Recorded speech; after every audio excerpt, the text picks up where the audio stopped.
Shalom Bapak Ibu Saudara sekalian, baik yang hadir di ruangan ini ataupun yang live streaming dimanapun saudara berada. Oleh kasih karunia Tuhan hari ini kita kembali bisa bertemu setelah keluarga saya sempat mengalami positif COVID saudara. Istri dan putra kedua saya akhir bulan lalu sempat positif. Lalu setelah isolasi mandiri di awal Februari mereka pulih dan sembuh total hari ini. Kami mengalami Tuhan tidak pernah meninggalkan kami. Dan Tuhan tetap pegang kendali walaupun di masa sukar ini. Amin. Dan kita percaya kita semua berada dalam perlindungan Tuhan. Bapak Ibu Saudara, langkah pertama membangun rumah Tuhan adalah dimulai dari saya. Batu hidup dalam pembangunan rumah Tuhan. Dan itu sebabnya secara sengaja, secara intensional kita semua belajar menangkap isi hati Yesus di dalam khotbah di bukit sejak tahun lalu saudara. Dan kita lanjutkan terus. Karena ini adalah pelajaran seumur hidup. Kenapa? Karena Yesus mengajarkan hal yang fundamental. Dan hal yang sangat penting yaitu tentang sikap hati kita saudara. Dan hari ini saya ajak untuk kita menangkap isi hati Yesus. Ketika Yesus mengajarkan bagaimana bersikap hati benar saat memberi. Yang kita mau fokuskan bukan sekedar tindakan memberinya, saudara. Tetapi kita mau mengerti apa maksud Yesus dengan sikap hati yang benar. Dan hari ini titik kontaknya adalah saat kita memberi. Di dalam Matius 6 ayat 1 sampai 4, Yesus mengajarkan, ingatlah, jangan kamu melakukan kewajiban agamamu di hadapan orang supaya dilihat mereka. Karena jika demikian kamu tidak beroleh upah dari Bapamu yang di sorga. Jadi apabila engkau memberi sedekah, janganlah engkau mencanangkan hal itu. Seperti yang dilakukan orang munafik di rumah-rumah ibadat dan di lorong-lorong supaya mereka dipuji orang. Aku berkata kepadamu sesungguhnya mereka sudah mendapat upahnya. Tetapi jika engkau memberi sedekah, janganlah diketahui tangan kirimu apa yang diperbuat tangan kananmu. Hendaklah sedekahmu itu diberikan dengan tersembunyi. Maka Bapamu yang melihat yang tersembunyi akan membalasnya kepadamu. Untuk kita punya pandangan secara menyeluruh tentang apa yang diajarkan Yesus. Saudara, di dalam Matius 6 ayat 1 sampai 18 ini, Yesus sedang mengajarkan 3 aspek praktik mengasihi dengan sikap hati yang benar, yaitu memberi yang kita bahas hari ini. Dan di ayat-ayat selanjutnya Yesus membahas tentang berdoa itu adalah praktek mengasihi Allah. Memberi ini adalah dalam konteks mengasihi sesama. Dan di ayat-ayat seterusnya Yesus mengajarkan tentang berpuasa dengan sikap hati yang benar. Itu di dalam konteks mengasihi diri sendiri. Nah, 3 tindakan ini yaitu memberi, berdoa, berpuasa, Yesus angkat pada masa itu karena 3 tindakan ini adalah tindakan representatif yang menjadi adat istiadat orang Yahudi pada saat itu. Jadi pada saat Yesus sedang membahas tentang memberi, itu adalah bukan semata-mata tindakan memberi materi, saudara. Tapi itu juga mencakup di dalam konteks hal yang kita lakukan, semua yang kita lakukan di dalam konteks mengasihi sesama. Nah, saudara, kita perhatikan ketika Yesus bahas tentang memberi, tentang mengasihi sesama, Yesus berkata begini, ingatlah, jangan kamu melakukan kewajiban agamamu di hadapan orang supaya dilihat mereka. Karena jika demikian kamu tidak beroleh upah dari Bapamu yang di sorga. Yesus menusuk langsung pada jantung kemunafikan, yaitu keangkuhan, saudara.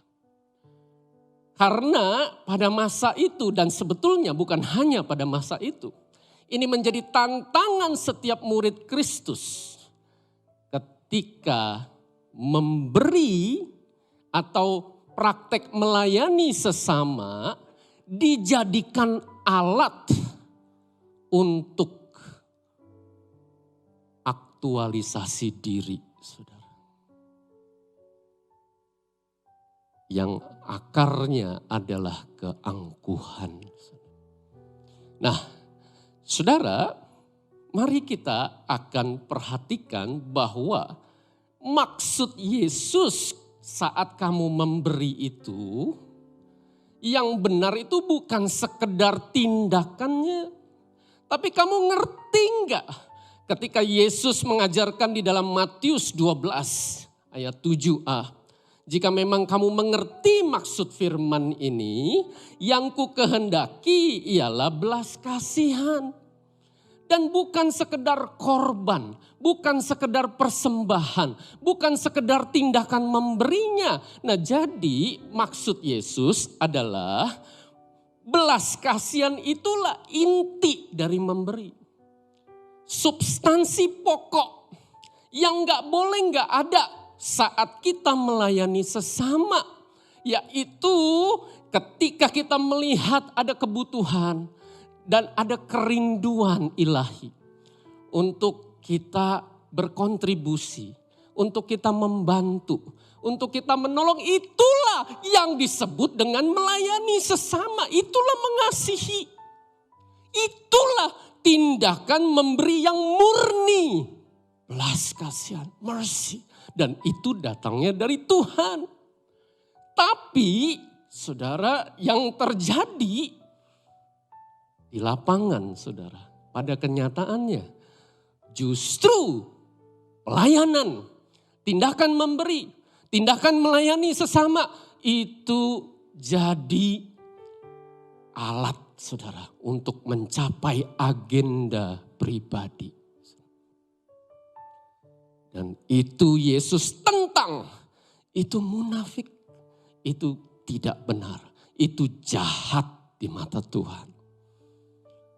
Karena sekali lagi tindakan mengasihi itu, tindakan memberi itu harus lahir dari hati yang taat. Karena kita mengasihi Tuhan dan kasih Allah itu mengalir melalui kita dan kita alirkan kasih Allah melalui tindakan memberi dan melayani sesama. Itu yang benar. Nah, saudara, itu sebabnya karena di lapangan kenyataan yang terjadi, saudara, tidak demikian, tidak benar. Yesus berpesan, dengar murid-murid Yesus, ingatlah, take heed, perhatikan baik-baik. Perhatikan dengan seksama. Kenapa sampai Yesus berpesan wanti-wanti, saudara? Karena bukan soal memberinya semata. Memberinya yaitu baik-baik saja kamu lakukan tindakan memberi.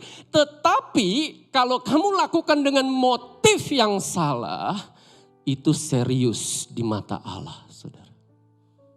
Kenapa? Karena itu jahat. Kamu bukan lagi menjadi perpanjangan tangan Tuhan. Kamu bukan lagi jadi alat Tuhan. Tapi kamu memperalat Tuhan. Untuk mencapai tujuanmu sendiri. Dan itu jahat. Itu fundamental, saudara. Itu penting di mata Allah. Dan Yesus melanjutkan, jangan kamu melakukan kewajiban agamamu. Bukan cuma memberi. Ya, memberi juga bukan cuma materi, tapi juga memberi waktu, memberi tenaga, memberi perhatian, melayani sesama, semua aktivitas pelayanan, semua yang kita lakukan dalam konteks kita mengasihi sesama kita. Dan itu semua jangan dilakukan sekedar di hadapan orang supaya kamu dilihat mereka. Itu enggak benar. Kalau kamu lakukan motifmu adalah supaya dilihat orang. Dan tahu enggak, yang kamu lakukan itu bukannya jadi berkat. Cepat atau lambat tindakanmu akan menjadi cacat celak. Ketika turun hujan datang banjir, kamu bangun rumah di atas pasir, rontok semua yang kamu bangun itu. Runtuh, hancur. Dan kenyataan sudah membuktikan itu, saudara. Kalau kita memberi dengan pamrih, memberi dengan maksud tertentu, memberi dengan agenda pribadi, melayani karena ada udang di balik batu, saudara. Saudara, dengar, cepat atau lambat itu akan runtuh. Dan Yesus meneruskan, karena jika demikian kamu tidak beroleh upah dari Bapamu yang di sorga. Nah, tindakan memberi ini, saudara, hanya diterima oleh Allah kalau kita melakukannya dengan sikap hati yang benar. Dan Yesus teruskan, jadi apabila engkau memberi sedekah, nah di dalam bahasa Indonesia kita bacanya diterjemahkan apabila. Padahal tidak ada kata if di dalam bahasa Inggris dan di dalam bahasa aslinya, gak ada. Jadi maksudnya itu bukannya apabila, saudara. Gak ada jika, tapi yang dipakai adalah kata when you give. Ketika kamu memberi, artinya Yesus lagi bilang sama kita, memberi itu adalah perintah. Jadi kalau apabila itu pilihan. Jadi Yesus tidak berkata begini, jadi jika kamu memberi, oh berarti kita bisa memilih. Kalau kita memberi, lakukan begini. Enggak. Yesus berkata, jadi ketika kamu memberi, karena memberi memang harus menjadi gaya hidup kita. Mengasihi sesama itu diperintahkan oleh Yesus. Dan Yesus ajarin begini, saudara. Perhatikan, saudara. Janganlah engkau mencanangkan hal ini. Apa itu mencanangkan? Di dalam bahasa aslinya, saudara. Do not sound a trumpet.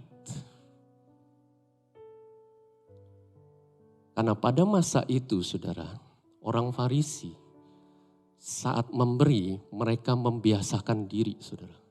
Ketika mereka taruh uang di persembahan, tadat, tadat, semua orang jadi tahu, oh dia lagi memberi. Itu jahat, saudara. Itu jahat. Itu enggak benar itu. Yesus pesan wanti-wanti, jangan kamu siarkan. Gak perlu kasih tahu orang lain. Waktu kamu memberi, kamu tahu gak kenapa gak perlu kasih tahu orang lain? Kamu tuh memberi, dengar saudara, isi hati Yesus. Itu anugerah. Kamu bisa memberi Itu karena kamu sudah diberi. Dan kamu beroleh kasih karunia untuk kamu alirkan. Emangnya yang kamu beri itu dari kamu sendiri sebagai sumber. Kamu tuh bukan sumber. Sumbernya tuh aku, kata Allah. Jadi kalau kamu memberi caranya begitu, sikap hati kamu begitu. Kamu lagi, saudara tahu kamu lagi ngapain? Kamu lagi melecehkan aku. Kamu lagi menyia-nyiakan aku. Dan kamu take benefit for yourself. Kamu ambil untung bagi dirimu sendiri.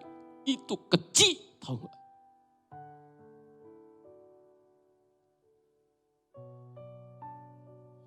Saya ajak setiap pribadi kita, mari saya ajak kita tanya diri sendiri. Pak, saya gak pernah Pak tiup trompet. Masa memberi tiup trompet? Zaman sekarang memang gak tiup trompet, saudara. Tapi zaman sekarang, mari saya ajak kita tanya ya. Kita cek hati kita. Apakah saya posting di media sosial? Ketika saya lakukan praktek pelayanan, tindakan memberi, mengasihi sesama. Apakah saya WhatsApp, taruh di WhatsApp grup apa yang saya lakukan. Tindakan pelayanan saya lakukan ini dan itu.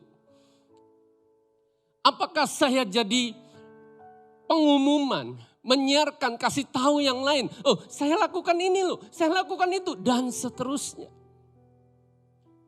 Pak, emang gak boleh ya Pak? Emang selalu pasti salah ya Pak? Kalau kita menyiarkan, kalau kita pasang, kalau kita posting.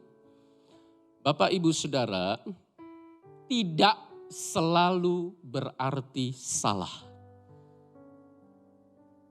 Karena pada jemaat mula-mula, anggota jemaat itu dan juga saudara, Barnabas meletakkan persembahan di depan kaki rasul-rasul. Dan itu disaksikan oleh anggota jemaat yang lain. Jadi bukan selalu pasti salah kalau kita lakukan tindakan mengasihi sesama secara terbuka. Tetapi maksud Yesus, apa tujuan kamu? Apa motif kamu posting? Pak, motif saya tunjukin ini supaya ketika saya nyumbang ini yang lain jadi bisa kontribusi.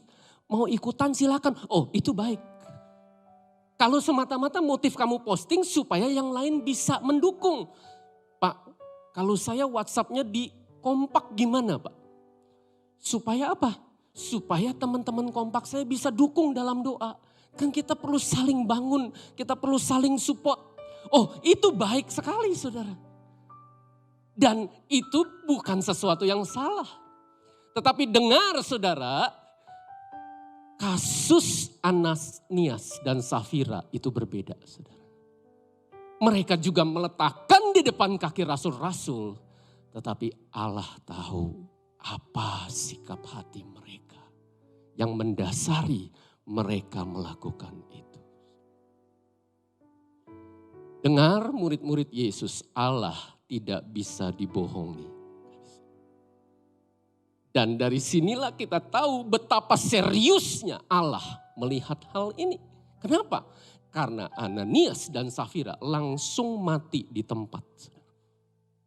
Karena mereka gak mau bertobat.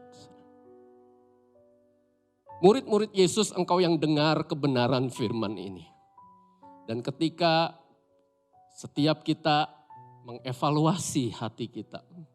Dengar, Tuhan memberi kesempatan untuk kita bertobat, saudara. Dan dengar kalau kita nggak bertobat, Allah bertindak tegas dan serius dalam hal ini. Dan Yesus melanjutkan, saudara. Kamu ya yang melakukannya begitu caranya ya, kamu munafik. Di dalam bahasa Indonesia ada yang memanjangkan kata munafik itu muka nabi pikiran kotor. Enggak ada salahnya juga. Yang menarik adalah saudara, di dalam bahasa Yunaninya munafik itu adalah hypocrites. Kalau kita mengerti apa itu hypocrites, kita mengerti maksudnya Yesus, saudara. Hypocrites adalah kata yang dipakai dalam bahasa Yunani untuk menggambarkan makna seorang aktor, saudara, atau aktris. Saudara tahu aktor, aktris kerjaannya apa? Kerjaan aktor dan aktris adalah acting, saudara. Apa itu acting? Tindakan berpura-pura. Ya, aktor, aktris kalau lagi acting nangis, saudara. Bukan berarti hatinya sedih, saudara. Dia lakukan itu bukan dengan maksud sesungguhnya. Itu nangis yang palsu, saudara. Itu di depan dilihat orang. Itu aktor dan itu memang pekerjaannya aktor, saudara. Pekerjaannya aktris. Kalau lagi senang, gembira, bukan berarti memang dalam isi hatinya gembira. Tetapi itu pura-pura, saudara. Dan semua itu dilakukan untuk memberi kesan pada orang lain. Aktingnya bagus ya. Sangat menjiwai. Tapi bukan begitu di dalam praktek beribadah. Yesus ajarkan itu munafik. Dan Yesus melanjutkan, saudara, bahwa orang yang melakukan itu mengesankan orang lain, sebenarnya dia itu sedang menyenangkan diri sendiri. Jadi semua yang dia lakukan itu bukan untuk Tuhan.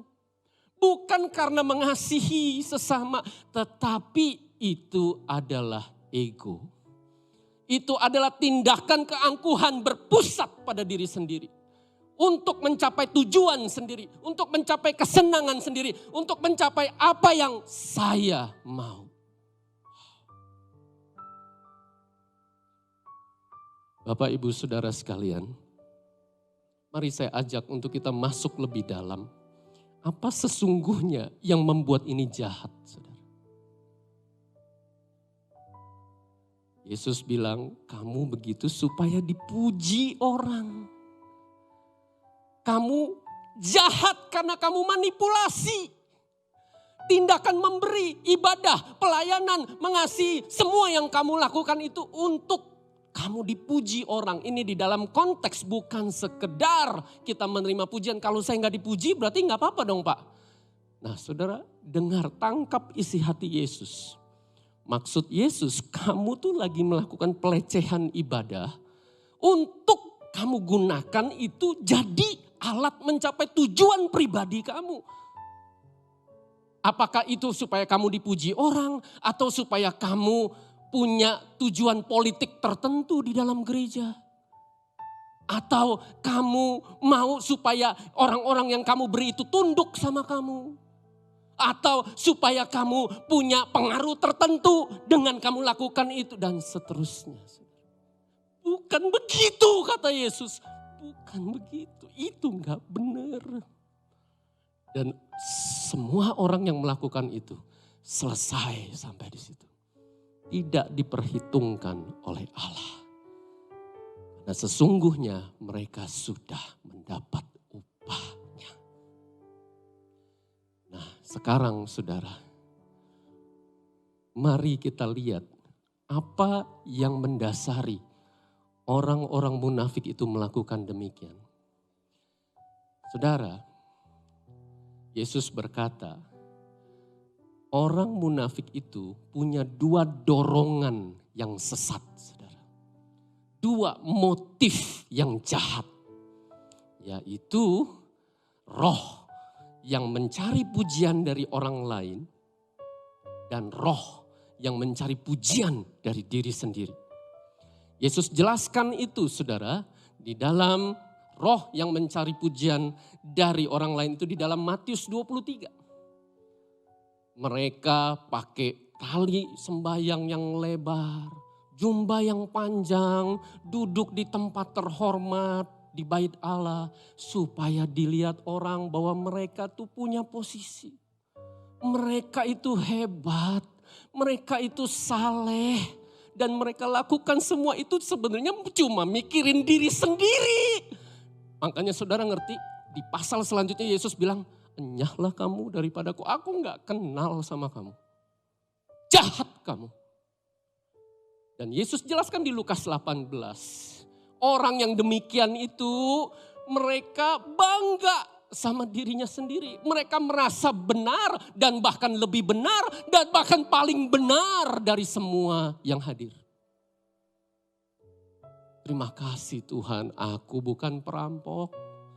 Aku tidak berzina. Terima kasih, aku tidak seperti dia. Seperti pemungut cukai ini. Saudara, sikap hati yang demikian yang ditentang oleh Yesus. Kenapa sih? Kenapa kok orang tuh bisa begitu ya? Kenapa? Saudara sekalian, firman Tuhan menjelaskan. Sebab 2 kali, 2 times of evil, saudara. Ada 2 poin. Umatku berbuat jahat. Mereka meninggalkan aku, sumber air yang hidup. Dan gak berhenti sampai di situ. Mereka menggali kolam mereka sendiri, yakni kolam yang bocor yang tidak dapat menahan air.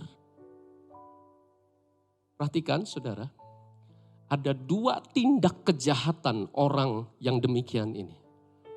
Mereka menolak anugerah Allah, mereka tinggalkan Allah. Dan karena itu saudara, mereka cari sumber yang lain. Saudara, kenapa bisa sampai jadi begitu? Karena saudara, kita semua diciptakan dengan kemuliaan Allah. Karena kita diciptakan segambar dan serupa dengan Allah. Tapi karena dosa, kita kehilangan kemuliaan Allah itu. Dan sampai hari ini dan seterusnya saudara, sampai akhirnya kita berjumpa kembali dengan Yesus, kita terus mencari kemuliaan yang hilang itu. Dan itu sebabnya di dalam diri setiap pribadi kita, dengar saudara, ada hasrat, ada kerinduan, ada dorongan untuk saya dihargai, untuk saya dipuji, untuk saya merasa bahwa saya ini layak. Bahwa saya ini pribadi yang berharga, yang mulia. Karena kita semua digambarkan serupa dengan Allah.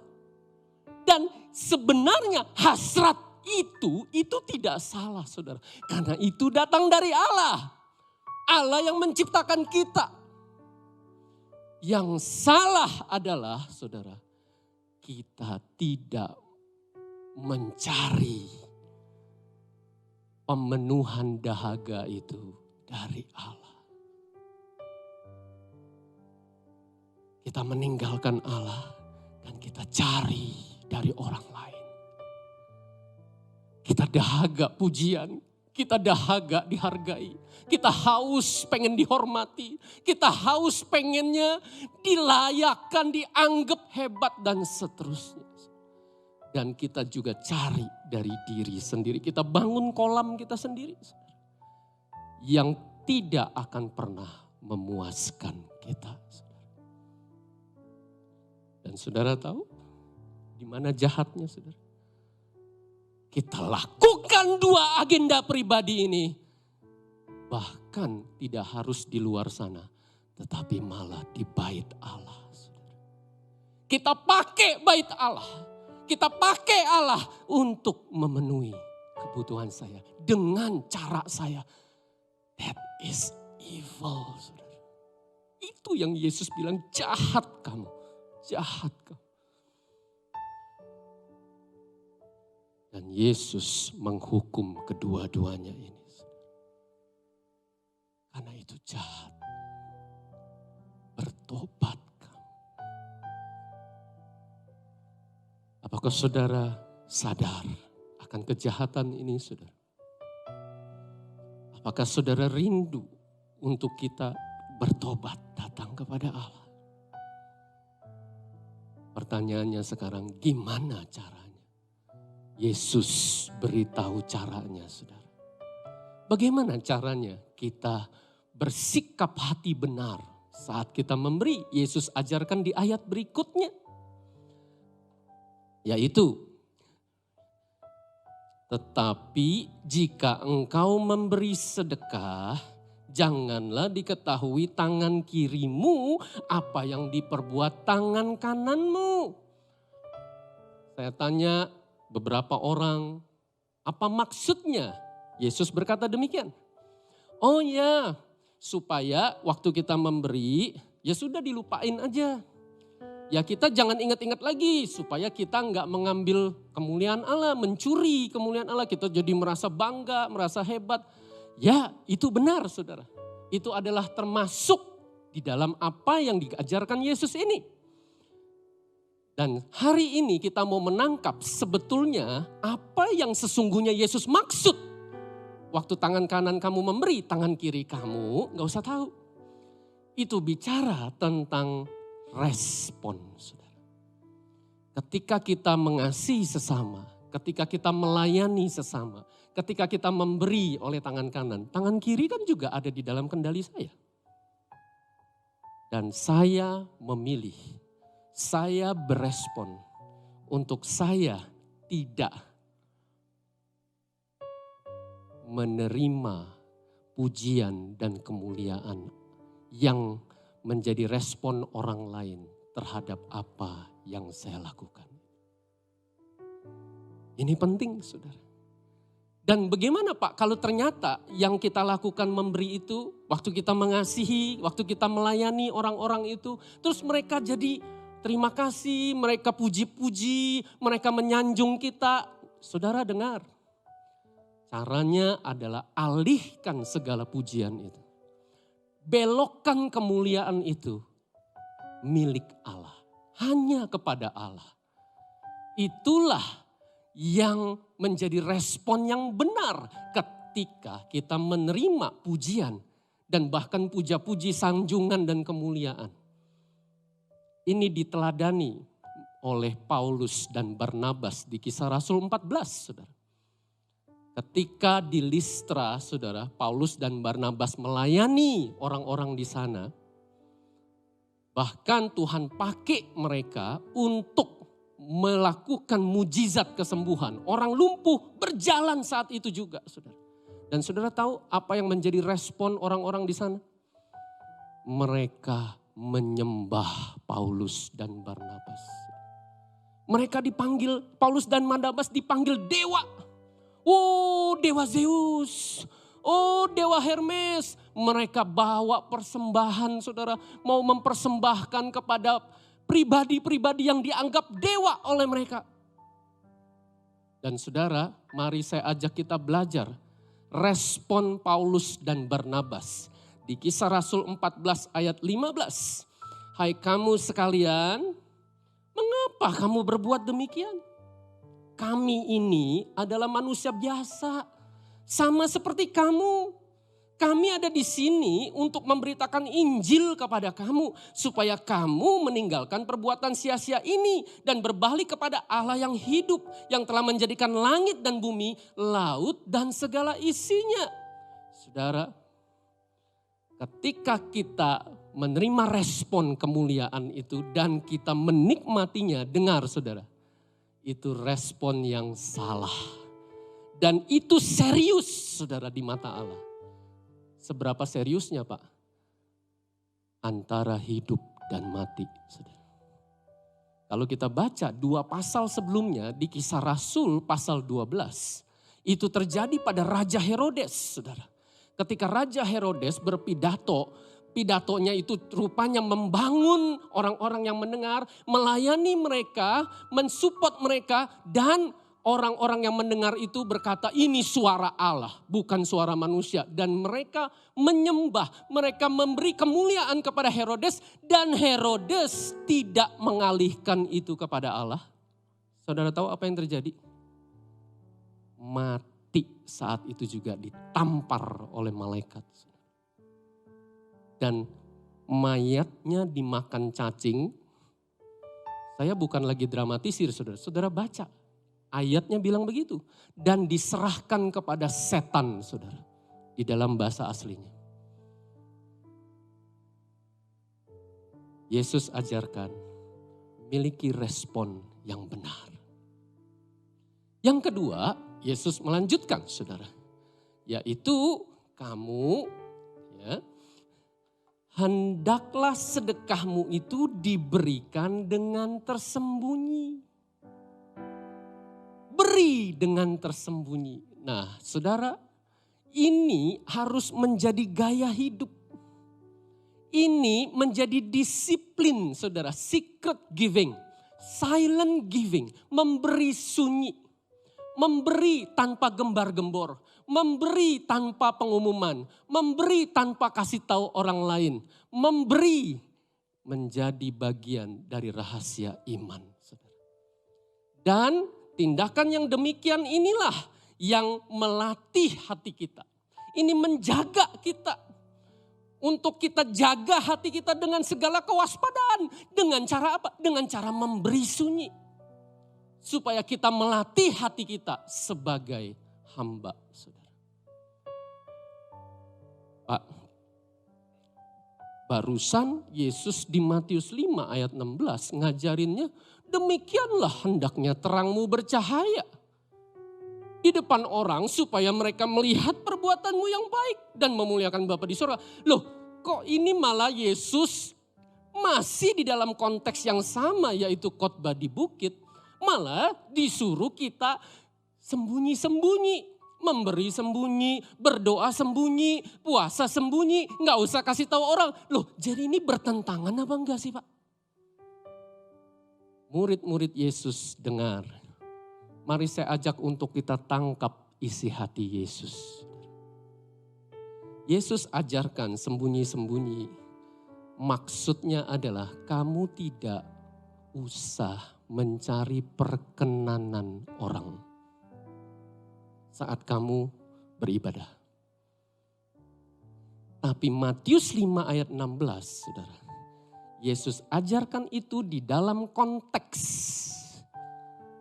apa yang sedang Yesus sampaikan di dalam Matius 5. Itulah sebabnya bacanya jangan cuma satu ayat, saudara. Tangkap konteks waktu Yesus menyampaikan itu. Sebelum Yesus perintahkan demikianlah hendaknya terangmu bercahaya, Yesus ngomong apa? Saudara, kalau kita baca dari ayat 11, Yesus lagi bilang, setelah kamu berbahagia, punya sikap hati yang 8 kualitas sikap hati itu. Nih ya, kamu nih ya, kalau sampai kamu praktek sikap hati yang demikian itu, lalu kamu ditentang, kamu dianiaya, kamu menerima perbuatan jahat, kamu malah dimaki-maki, kamu malah mendapat pertentangan. Dengar, kamu itu garam, kamu itu terang, jangan takut, maju terus. Dan justru karena pertentangan itu, ketika kamu berdiri di atas kebenaran, kamu tetap mengasihi, kamu tetap praktek kebenaran, biar terangmu itu bercahaya. Saudara menangkap maksud Yesus? Demikianlah hendaknya terangmu bercahaya, itu disampaikan oleh Yesus di dalam konteks. Kalau kamu menghadapi pertentangan orang, kamu maju terus.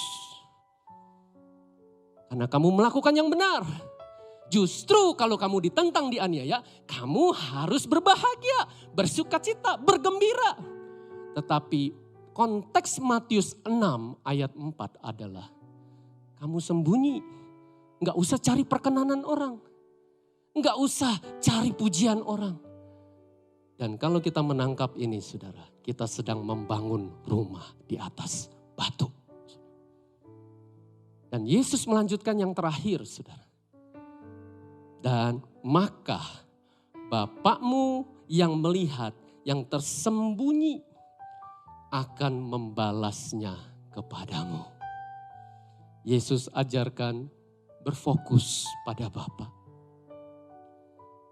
Bapaklah yang menjadi sumber kepuasan yang sejati dalam hidupmu. Kamu cari di luar sana, kamu cari sama orang lain, kamu cari sama dirimu sendiri. Itu jahat. Tapi yang benar adalah kamu merasa konten, merasa cukup akan kasih yang sejati yang mengalir dari Bapa. Itulah sebabnya Yesus berkata, barang siapa haus, dengar murid-murid Yesus. Engkau yang haus, marilah datang kepadaku, kata Yesus. Dan minum dari aku. Karena akulah sumber. Akulah yang akan memuaskan dahagamu. Mari datang kepada Yesus. Mari kita tundukkan kepala, datang kepada Tuhan. Seperti rusa yang haus, rindu aliran sungaimu.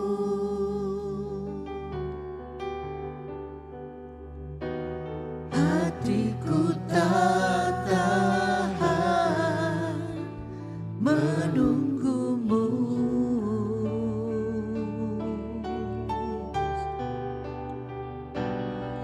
Bagai padang gersang menanti datangnya hujan.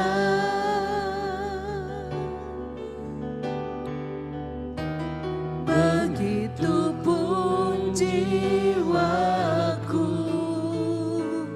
Tuhan. Katakan hanya Engkau, hanya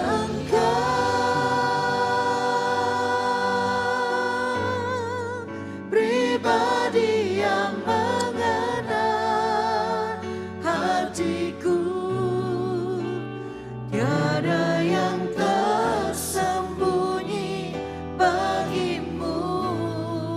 Seluruh isi hatiku Kau tahu. Dan bawaku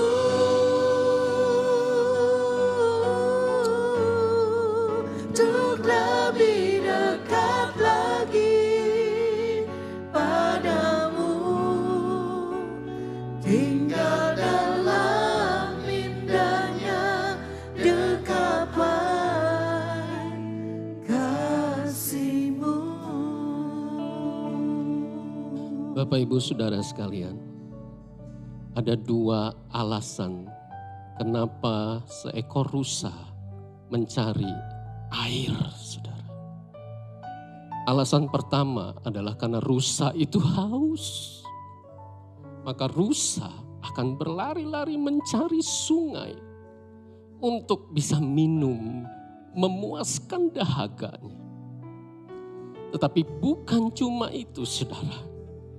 Ada alasan yang kedua, kenapa rusa mencari air. Karena rusa akan mencari air ketika rusa sedang diburu oleh musuh-musuhnya. Ketika serigala itu mau menerkam rusa dan mengejar-kejar rusa itu, maka rusa itu akan berlari. Kemana? Saudara? Rusa itu akan berlari mencari sungai. Dan ketika dia menemukan sungai itu, rusa itu akan masuk ke dalam sungai itu dan menenggelamkan seluruh bagian tubuhnya sampai hanya bagian hidungnya saja yang muncul di permukaan, saudara. Dan ketika serigala itu datang mau menerkam, serigala itu kehilangan rusa itu. Sudah tidak ada lagi karena rusa itu tidak terlihat lagi karena sedang menenggelamkan dirinya di dalam air. Yesus berkata, barang siapa haus, baiklah ia datang kepadaku dan minum. Tapi bukan cuma itu, saudara.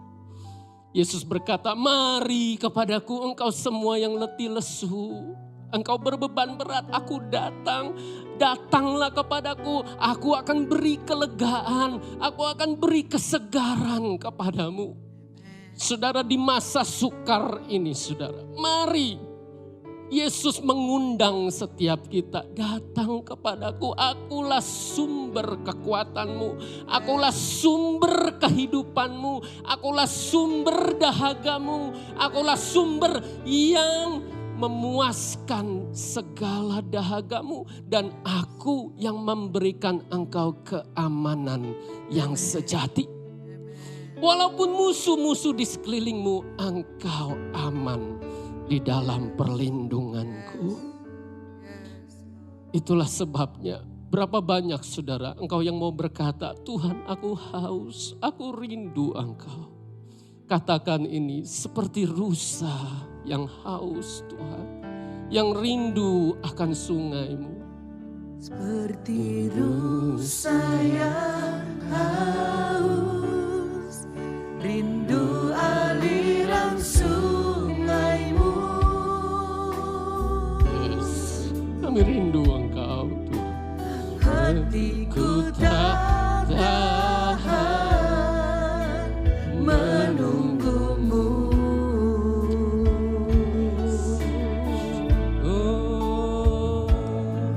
Bagai padang gersang menanti datangnya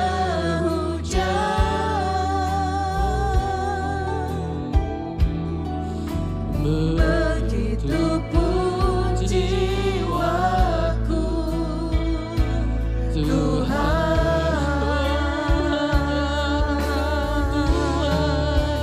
hanya Engkau pribadi yang mengenal hatiku, tiada yang tersembunyi bagimu. Seluruh isi hatiku kau tahu, dan bawaku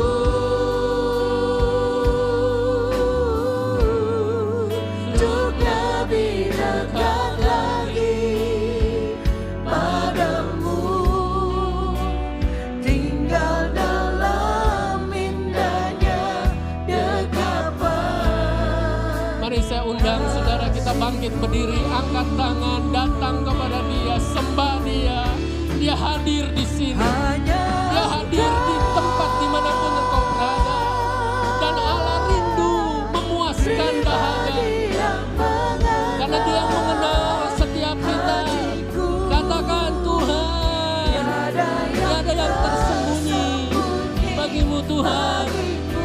Engkau mengenal hatiku Tuhan. Isi hatiku kau tahu, Bawa aku Tuhan. bawaku Mari berseru kepadamu. untuk Bawa aku lebih Tuhan. dekat lagi. Aku menanti-nantikan Engkau Tuhan. Tinggal dalam indahnya dekapan. Katakan hanya Engkau Tuhan. Hanya Engkau Tuhan. Hanya Engkau pribadi yang mengenal hatiku, tiada yang tersembunyi bagimu. Seluruh isi hatiku kau tahu, dan bawaku